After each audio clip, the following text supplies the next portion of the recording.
Data can feel overwhelming, but what if it was something everyone could engage with? Something our guest has described as everyone getting a data donut when sitting down at the table. Intentional and purposeful focus on building a culture of collaboration is the secret for leaders striving to make a difference.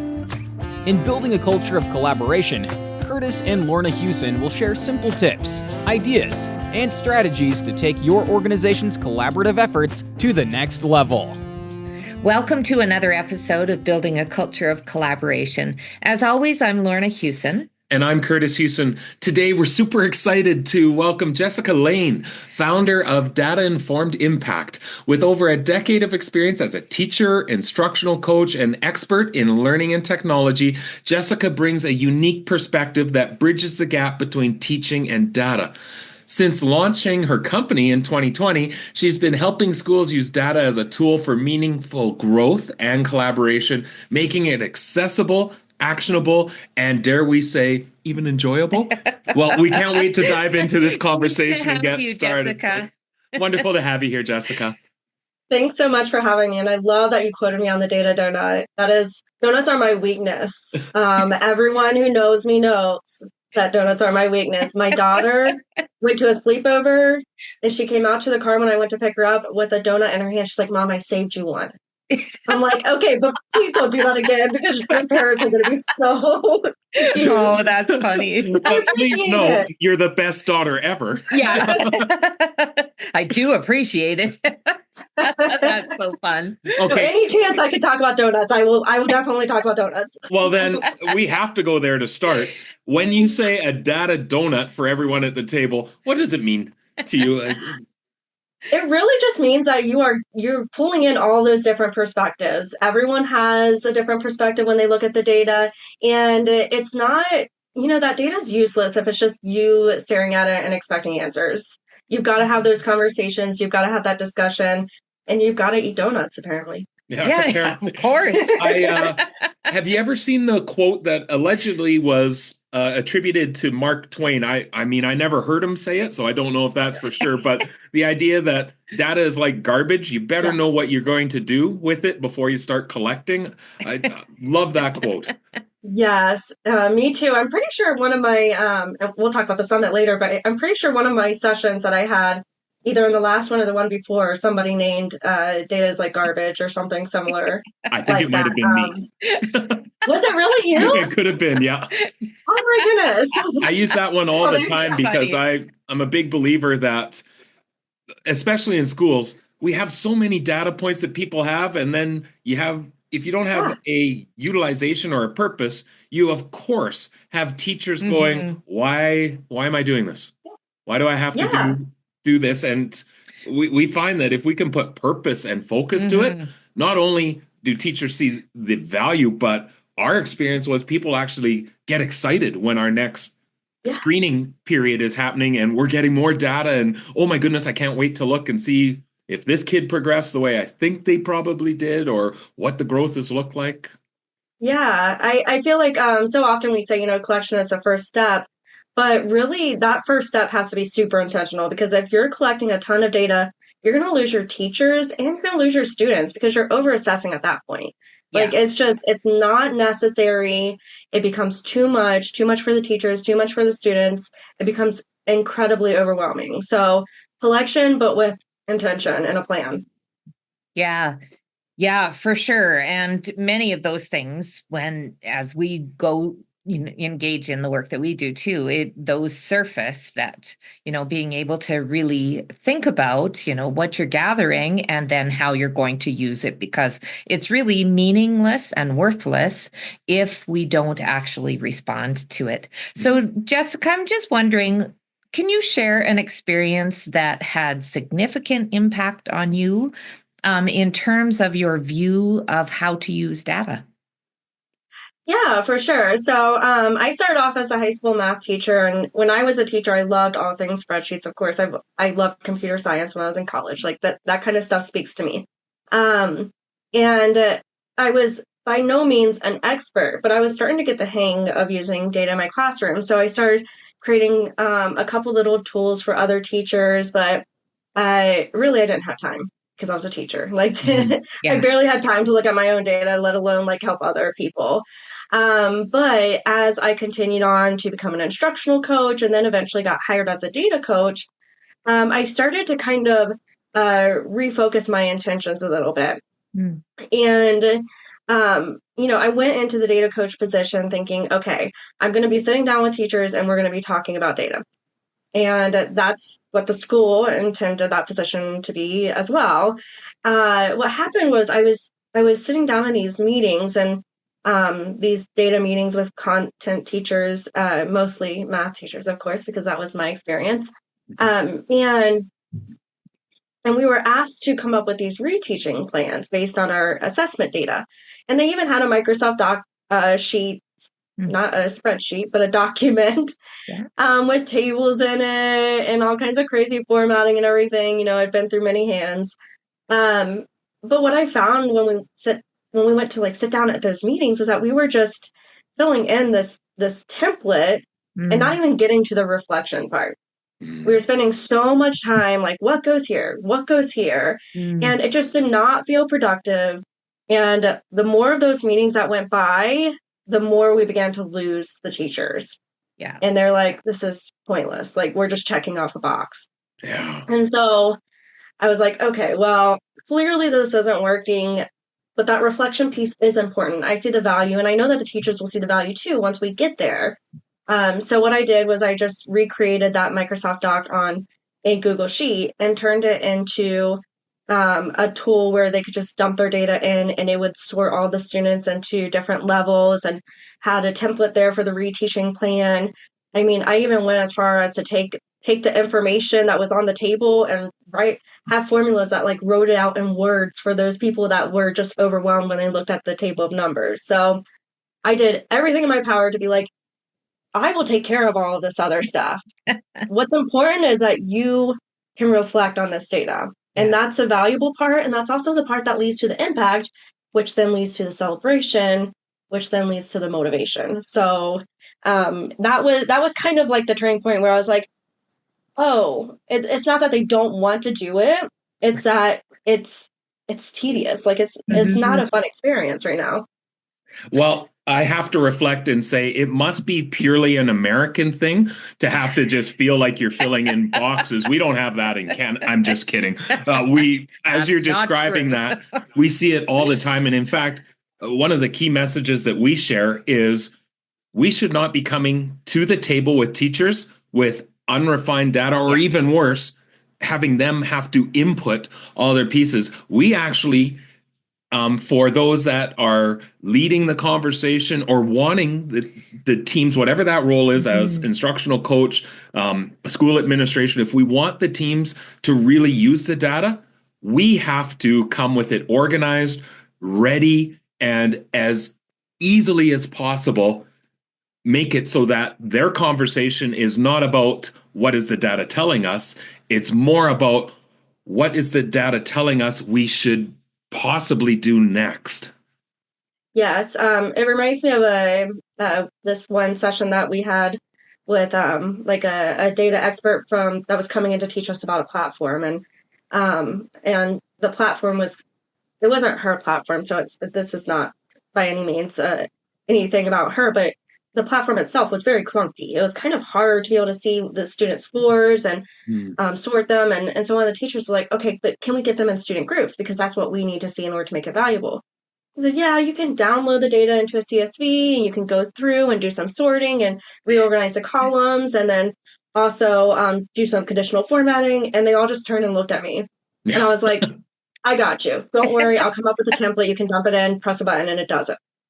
And she was like, you guys should want to have to do this. Like, you guys should want to do all this tedious work in between. And I'm like, no, like, why? That's not where the value is. Yeah. I don't care whether or not they can use conditional formatting. If they've got someone to take care of it for them, then they should value that and use that as a resource. And it just like hurt my heart. I'm like, no, this is not the message we should be sending, because that message then turns into, oh, you have to be like a math person or a numbers person. Yeah.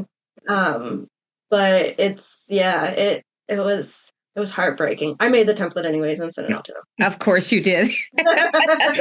Well, it's so challenging because teachers go through the process of gathering that data and collecting that data. And in some instances, we are collecting so much, as you mentioned before, that by the time teachers are done with that, they're done with the data.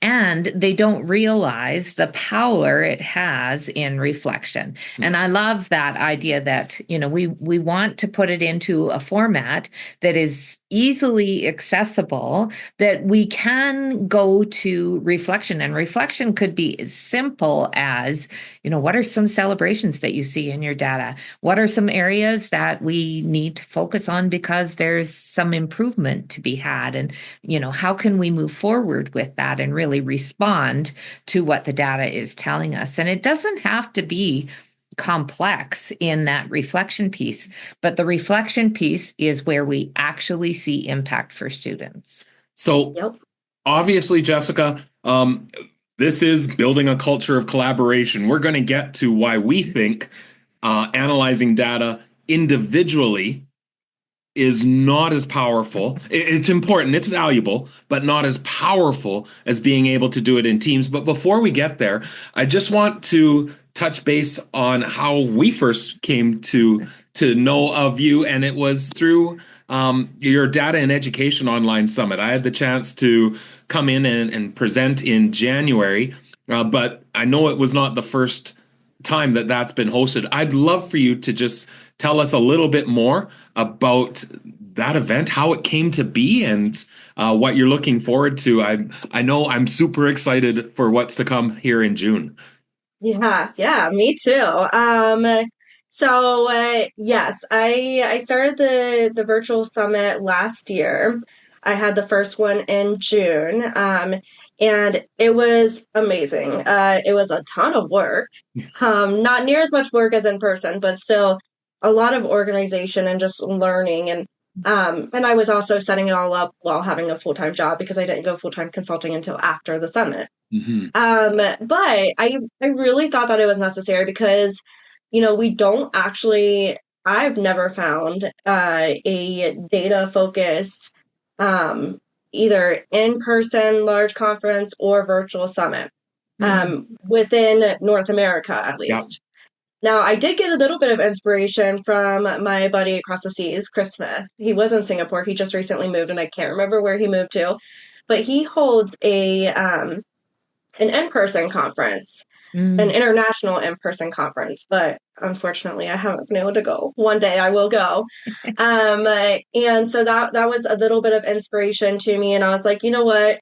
I'm the kind of person, we've talked about this before, where I get an idea and I'm just like, okay, I'm doing it. And I just jumped off that cliff with my whole heart and made it happen. And it was awesome. I immediately wanted to do it again. We did it again in January. That's when you had your presentation. And it's just been amazing. So we have another one coming up in June.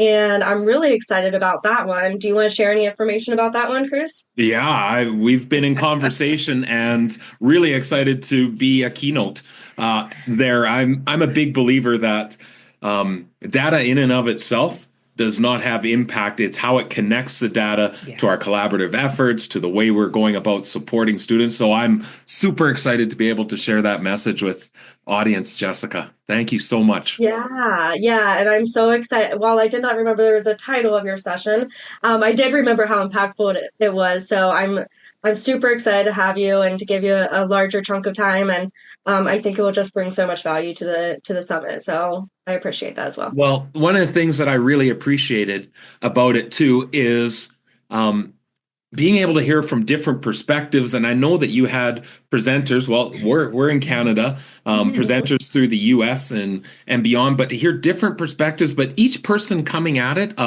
in regards to exactly what you said. How can we make data accessible? How can we simplify is the wrong word, because sometimes when you say simplify, you're dumbing it down, and that's not the case at all. No. But just, I think accessibility was really important. And because sometimes, just like you said, you hear conditional formatting, cut scores, deviations, and people's eyes get really scared, or you get the, I don't need data. I'm with my kids every day. Just ask me. I'll tell you what they know. But the data can help support the conversations, and we've found over time it starts asking questions. Yes. It does. I'm a big believer that the data doesn't necessarily answer questions, but it asks them. Why is this happening? Why are we seeing this success? Why are we seeing this gap? What could we do about that? Mm-hmm. Yeah, I agree. I often say, the data is part of the journey. It's not the end of the journey. It's not the solution. So, and it's so important to balance that data with the additional context and the teacher insight and their intuition. Because all of those are important factors. The data is not going to tell you everything, and your own intuition isn't going to tell you everything. So you got to kind of mold that all together, and get the most out of it. That's right. And when we think about, we often say that our data flags students for reflection. So, that doesn't mean that it is going to tell us everything there is to know about those students, but certainly are going to bring them to the surface, or particular areas of concern to the surface, so that we can really examine that and determine what it is that we're going to do going forward. I always, when we speak with school divisions around data too, it's about, we always think about it in terms of, opening that can of worms that you can't put back, right? Mm-hmm. Like once you really start digging into data and really understanding how much it can actually tell you and reveal for you about what's happening in schools. But it does mean that once we've revealed that through the data, then we require a response to it. Yes. Yeah, it doesn't really work to say our data showed us that 75% of our students are not where we need to be. Oh, all right, are we good? Moving on. Yeah, right. Yeah, it provides no value, and it's also just like, it's kind of a buzzkill for the teachers, because like, why we waste all that time looking at it? Yeah, if we're not going to do anything about it. Okay, so let's jump to where we've been moving towards here. We know data is critical for teams. Why do you feel it's critical when engaging in collaborative efforts? Yeah, I think for one, I do want to agree 100% with the fact that it's so much more valuable when there's collaboration tied to it, because again, you're getting all of those additional perspectives. And what I think I've seen as the benefit that having that data brings to those team meetings, or that collaborative coaching, one, is going to put you guys all on the same page. It's that common ground. It's fact driven. It is what it is. Now, where do we go? And two, it's really going to set the stage for coming up with some kind of goal, some kind of objective, something to work on. And when you're working on something together, that's where that collaboration comes in. That's also how you're going to build that additional trust, build those relationships. And when you see that impact and that celebration, again, that's going to be your motivator to continue pulling in that data and looking at it and figuring out what else you can do to best serve your students. Absolutely. And I also believe that it creates momentum for us as well. Yes. That for us to say, boy, and let's go to just a simple focus on literacy achievement for students. For us to say, all right, we're doing all this work around literacy achievement. We get halfway through the year and we go, boy, it feels like we're getting somewhere. It feels like we're getting somewhere. But how much more powerful would it be? And I'm going to use a specific school example where this school had put a number line, a simple 0 to 100 number line up in their staff meeting space. Yeah, staff room. And the simple one that you've seen in every grade 1 and 2 classroom, the number counting line. But they said, when we did our screener with our students, we began, and I might get the number wrong, but it was right around 18, 22. It was low. 18% of our students are currently at benchmark based on this one screener that we're utilizing. And they had worked through some time to be able to say, this isn't judging anybody. It's just revealing, here's where we are. And what do we do? But then to be able to show the next time we did that screener, and we're up to 45%. That's massive. And they would have little indicator stars that in this date we were there, this date we were here. Every time a staff member walked in, you just go, okay, I'm having a tough day, but you look up and go, but what we're doing is leading somewhere. Yeah. That's hugely powerful, way more powerful than it. I think we're seeing some improvements. Yeah, right. And I like to even take that a step further and say, we'll be right back to continue this episode. Looking for practical strategies to use data effectively? Imagine classrooms where learning is personalized, student success is driven by insights, and school culture thrives on informed decisions. Join us for Data in Education, a virtual summit on June 10th and 11th. Discover new strategies from fellow educators and experts on data visualization, data culture, and data literacy. Learn how to create actionable dashboards, foster a positive data-informed culture, and use data to track and celebrate student growth. We are also super excited that Kurtis will be the keynote speaker for this event. This virtual summit is for educators, school leaders, and anyone else who wants to increase their impact on student success. Don't miss this opportunity to learn and collaborate with educators from all over. Register now at bit.ly/Data Summit 2025. And now back to our conversation. The smaller you go in terms of the data that you're looking at, in terms of how long in between looking at those data points, the more motivating it becomes, because it's much easier to see the growth in those day-to-day or week-to-week data points. And when you're focusing on just like one skill or one little topic, then it's easy to say, I did this had an impact, this is the growth. Yep. And then celebrate that growth. So I always tell school leaders, start with that small data. Do not start with that state test data. Do not start with the report card data. I would even say don't start with the diagnostic data. Yeah. Go down lower and get that tiny data and give them a little bit of that motivation to keep moving.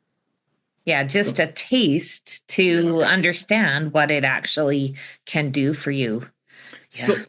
So Jessica, how would you, and sorry, let me paint this with a little bit of a scenario that we experienced of when we first began using data in a really meaningful way.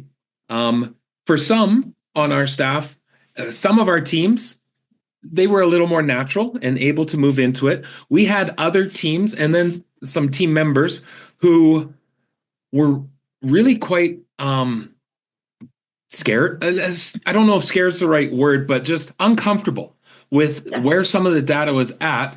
And instantly it turned to, well, that assessment, it's not following our particular standards. It's not, the test is just not a good test for us. How do you help people move beyond that of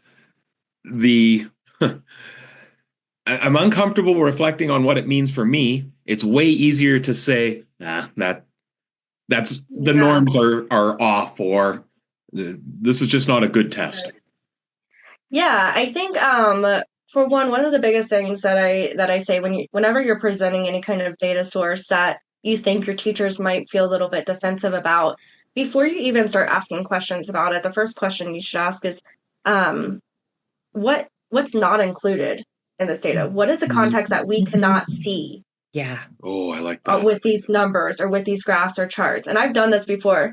I used to send out when I was starting off as a data coach, I would send out this weekly dashboard with iReady data for the week, and it did not get a great response. Obviously, I've learned a lot, and I was like, why are they so nervous about this? It was even broken down by teacher, so it was messy. Not the dashboard. The dashboard was beautiful, but it was a messy process. And so I was like, oh God, we need to take a couple steps back, and I need to work on the messaging here, and we need to work on coming together and looking at this. So we had like a meeting, and I stood up at the board and I said, okay, there's the dashboard. What are we not seeing? And I literally sat there with a dry erase marker and wrote down all the different things they were telling me. This class is actually an enrichment class, so they're not on iReady very often. This class has a lot of attendance problems, so we don't see that when we're looking at the data. Yeah. Or maybe this student was suspended and it was this outlier that really affected our data.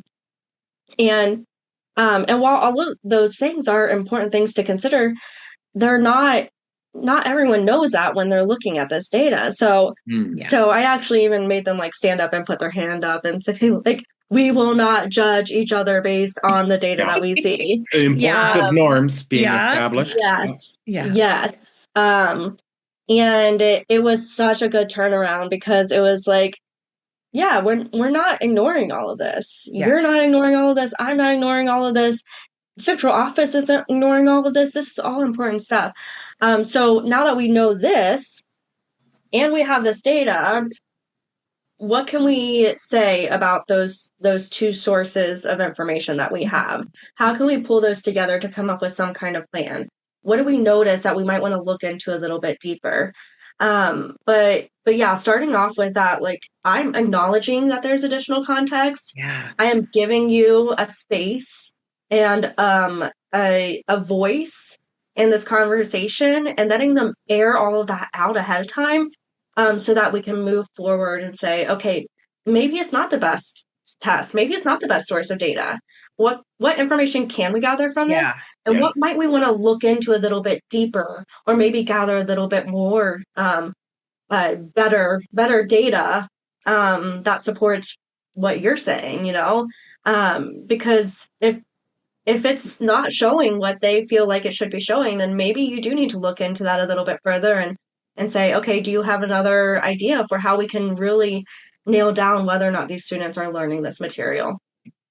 Yeah, I love that. I can see if there is. Yeah, and actually spending the time right off the top to be able to say, tell us what else there is. We have this data. We want to be able to use it in an effective way, but what else is impacting that? And to do that right off the top and open that door before teachers have the opportunity to say, well, it's not norm referenced, or all of the things that surface. Missing some key questions that would really tell us. Yeah. And then as soon as they name that without you asking, then they can disregard that assessment. But if you open the door by having a straightforward conversation about what does this not get to, or what do I not know about this data that we could talk about right off the hop. Those thoughts are going to be going through their head regardless. Sure. And it's just a distraction until they get them out. So why would you even push them to keep that in the forefront of their mind? Just get it out, air it all out, and move forward. I love that. Okay, so I'm going to go off script, and for those that are listening or viewing, of course, we always have some questions kind of prep that have been shared, but this one wasn't. What I would love to ask you, and I'm going to preface it just a little bit, we believe that collaborative conversations are far more productive when there's some structure put around those. And the idea being that the idea of structure, it's not to limit innovation or creativity, it's actually to enhance it, because we create a space that is highly focused, efficient, that we're not coming into a room and Jessica puts up a screenshot and there's a whole bunch of data sitting around tables and we go, all right, guys, what do you think? Let's go. Right? Like, that's highly unstructured. That could go in a million different ways. So from your perspective, if you were working with a team, and you've mentioned a couple, so feel free to repeat here. What are some things that you would put in place as far as structuring that conversation for it to be as impactful as possible for the collective team? Yeah, I think, and you're so right. I've been in so many of those meetings, many of which I was facilitating. So us too. Learn by experience. Yes, exactly. And one of the things that I've learned is that it becomes such a more efficient productive conversation if you have some kind of super structured form to fill out. Yeah. And I even go as far as using a Google form. Using a Google form where you have a list of questions and having the facilitator be one of those teachers. But it's a little bit different when you're working on a Google form than when you're working on a doc, because you feel like you have to complete it, right? So you feel like there's an end, we need to get to that end. And so that also gives the facilitator a couple ways to prompt that movement that become a little bit more intuitive. So it's like, okay, do we think we've answered this question? Is it time for us to move on to the next question? And like I said, since it has that formal ending, it just becomes a lot more efficient. And I've seen it, the way that we learned this is that we started using a Google form for reviewing student data in our 6-week data cycle meetings. And we were like, okay, it's taking us forever just to talk about one student. So how can we structure this where we're going to get through multiple students in a meeting? And we started using that Google form. And my first intuition was to be like, oh, that's too many clicks. I always want to make it like as simple as possible, as easy as possible for people to input their conversations or their data. But in this situation, it was such a benefit. We got those meetings down. I do a presentation on the whole MTSS structure for that particular school. We got those meetings down to less than 4 minutes per student in every grade level. Yeah. Most of them around 2.5 minutes per student. There's just one grade that had a little bit longer conversations. They had a little bit more going on. But yeah, it turns it into an incredibly efficient meeting. Yeah. Awesome. Well, and then you also mentioned even the establishing some collective understanding and norms as well of, we agree that we won't use this to judge. We agree that this is not evaluating our teaching expertise. Yeah, exactly. Yeah. So Jessica, I was just thinking, have you had, after working with a group of teachers, just share some of the reflections of teachers following that experience of really reviewing the data and digging in deep to figure out, how do we respond? What have been some of the responses of your teachers?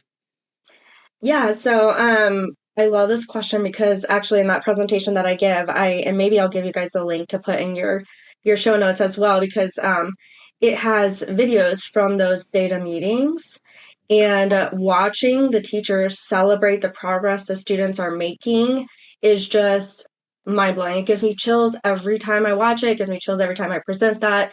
It is just so heartwarming to hear those conversations, especially when they start talking about, they're only reviewing academic data.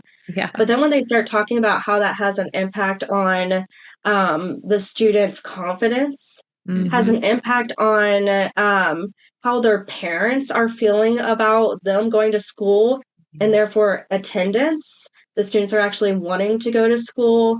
It's wild to hear about all the different stories of these students and the impact that that procedure was having on those students. And I love to tell people too, we often say data is just, it's just adding one more thing to our plate, reviewing data.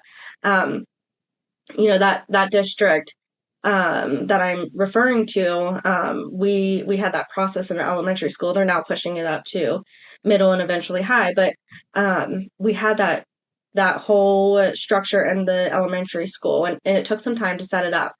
But out of the elementary, middle, high school, and then there's an alternative virtual school, the elementary school had the least amount of turnover over the past several years. So those teachers are bought in. Those teachers are there for those students, and they are seeing the progress, and they are feeling good about it, and they're not running away like most other schools, across the world right now. So it's neat. Well, and really what you're alluding to there is that building of collective efficacy, that together we know and can see the impact that we're making, and we know what it is that we're doing that is leading to that impact. It's really hard to build that if we don't have data that can consistently show us hey, we're making small steps. It might not feel like much right now, but these small steps are massive for Well, us and over it's time. really empowering for teachers. Oh my goodness, so You get that chance to be able to actually see in your data what is happening for students, and that's exciting. Yeah. Yeah, it's funny that you mentioned collective efficacy, because I often, if there's enough time, I have a whole section at the end of that presentation that talks about how everything we're doing related to that collective efficacy that that John Hattie talks about and Jenny Donahue. It's cool. Absolutely. Well, awesome. And have you seen this as well in your experience too? Because it was something we certainly saw in our school, is the use of data and feeling comfortable with it was almost like a skill that had to get built and developed over time. And eventually we got to a place where a teacher would be able to turn to another and say, the data that you're seeing seems to be progressing quicker than mine, or you're seeing more growth in that.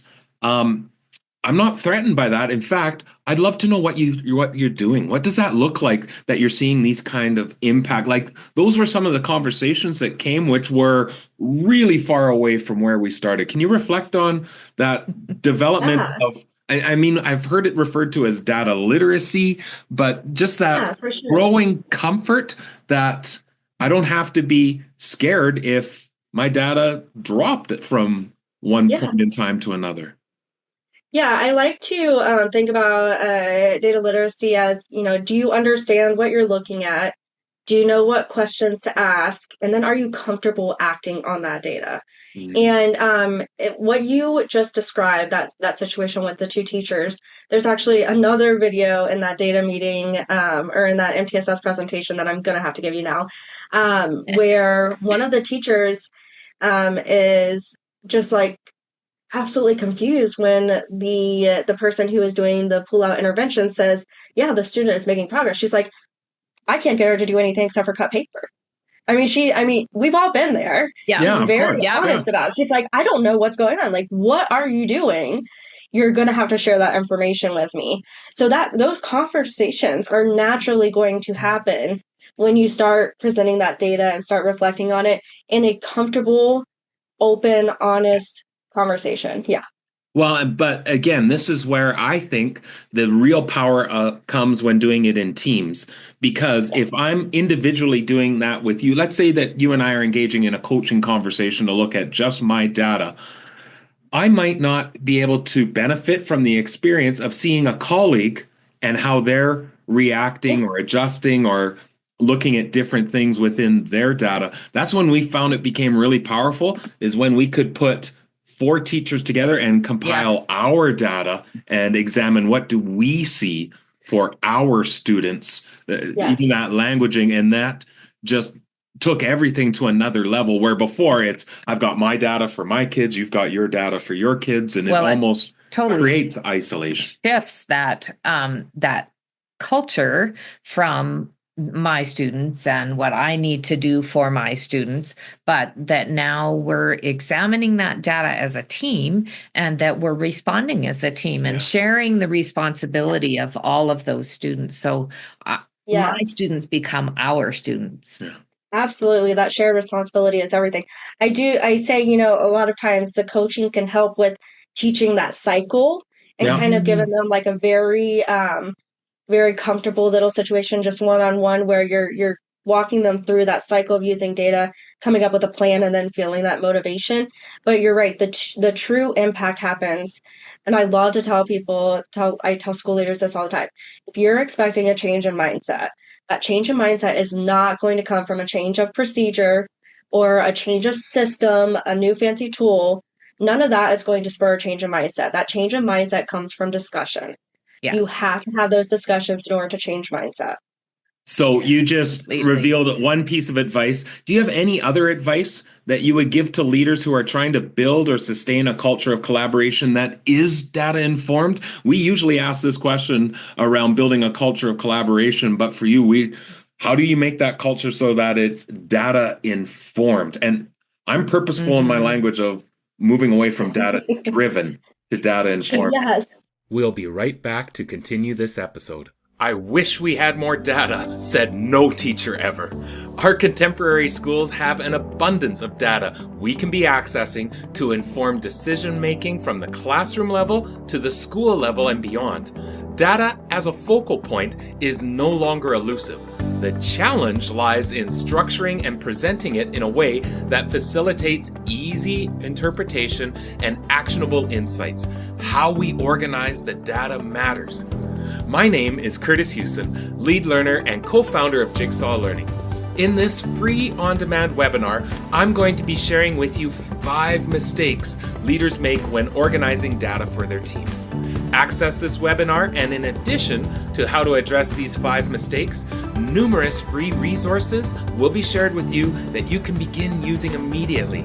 I can't wait to have you join me to ensure you aren't committing one or several of these mistakes within your own organization. And now back to our conversation. Now I've been practicing it for so long that now whenever I hear data driven, I'm like, oh, it's like, nails on a chalkboard to me. Even though like when it comes down to it, it's not really the words, it's the intention behind it. But but those words are important. And the reason I switched over from saying data driven all the time to data informed was because I took a step back, from saying the data shows everything. A lot of times there are the data math people, and then there are like the education people. And when you merge those two together, sometimes it gets a little bit messy because you have people who are so excited about that data that they're having a hard time stepping back and recognizing, so I've heard people say data doesn't lie. I'm like, for one, sometimes it does. Believe me, I could whip up a dashboard that will lie front to back for you. It does lie sometimes. In addition to that, it might not be a lie, but it's not the whole story. And so being able to take a step back and recognize that you need those two pieces in order to create that action plan and be able to act on that data. And so the more actionable steps that I give school leaders often when it comes to being data informed is start super small. Find your teachers who are already numbers people. I say that although I believe that everyone is a math person, 100%. But find those people who are already bought in 100% and start piloting a new way of looking at that data with those teachers and do it in a way that is in those team meetings. And maybe these teachers are required, even though they volunteered, to bring in this data this specific way so that they can then create an action plan. And maybe the other teachers, it's like, well, if you have something, bring it, and you can be included in this process as well. So you're starting off with that pilot group, and eventually they'll start seeing those celebrations that are more visible through the data that they're collecting, and things will start to catch on, and they'll start to get a little bit more bought in. Start small with the group, start small with the data, celebrate. That celebration is what keeps them motivated. And if they can celebrate together, even better. So those are my main things that I tell leaders, in addition with asking that one question: what is the data not telling us? Oh, that's so awesome. Well, Jessica, this has been just wonderful being able to chat with you. And clearly this is a passion for you. So we'd love to be able to share with our listeners how they can get in touch with you. Yeah, absolutely. So my company's name is Data Informed Impact. So my website is data-informedimpact.com. And then on all social media, I am at Informed Impact. All one word, no dash or anything. So those are the main ways. I post probably the most often on LinkedIn, but I also have Twitter or X and a Facebook page. And you're welcome to reach out to any of those. You can find me through my email. Email is just at datainformedimpact.com. So, and I have that summit coming up, and I can push out all kinds of information about that, especially now that you're going to be keynoting, Kurtis. I'm super excited about that. I also have data coach collaboratives and some other fun things coming up. So excellent. Outstanding. That's so awesome. Well, thank you so much, Jessica. And I hope that for those listening, they've really been able to take away the idea that when we're in collaboration, our data shouldn't be something that's sitting over on the side. It's there to help us continue to engage in dialogue and determine, so what's our next step? Yeah. Yep. All right. Well, thank you so much, and can't wait till the next time we connect. Take care. Take care. For sure. Thank you. Bye-bye. So that was another great conversation, and really fun to be able to hear how passionate Jessica is about that data world. And there is so much that can be done that influences what's happening for our students through that use of data. Absolutely. And I actually believe, and it came up in the conversation, that I don't think we can necessarily work at our optimum level as a team or in layers of team if we don't have data infused into it, because the data, and I like what she was sharing there, of it's not that the data doesn't lie, and I'd agree with her on debating that potentially, but it just helps to inform and creates questions. And the one question that I loved that I hadn't thought of posing out before is, what is missing? What is the data not telling us that is important? Which again, really relates back to not everything that we know and want to respond to can be revealed in the numbers that we've broken down. There's still a human element to all of this. Oh, absolutely. But yeah, that piece of, because that always surfaces, what's missing always surfaces. And just like we were talking with Jessica about that idea that, teachers will get there when looking at the data, but rather than waiting for them to name that, and there is that tendency, as I mentioned before, to be able to disregard the data. As soon as I've said, well, it doesn't account for, then we can disregard that. But really facing it head on, I love that idea of, let's just talk about right from the beginning, before we get too deep into the data, what are the other things that we need to be considering as we look at this data? And that is the human piece. And that data never lies is a misnomer, because we know that sometimes child does an assessment in the morning and that day was just a really bad day, or they didn't get any sleep the night before, and their performance on that assessment or that task is not at all what they typically do. And so it's about being able to really reflect on those things that are missing. So I want to pull back the curtain a little bit on our organization. And for anyone listening, our Jigsaw Learning, we have an engagement team where there's approximately 4 others plus Lorna and I. We try and meet, we meet individually with each team member each week, but then as a team, essentially once every month in a different capacity. But in that regular meeting, we always start off our meeting with celebrations. And I've recognized over time that we update our key data measures as an organization every quarter, so every 3 months. And in those ones, we reinforce for the team to review the data and come ready with celebrations. It's so interesting that the celebrations in those conversations are way more pointed. They are way more concise.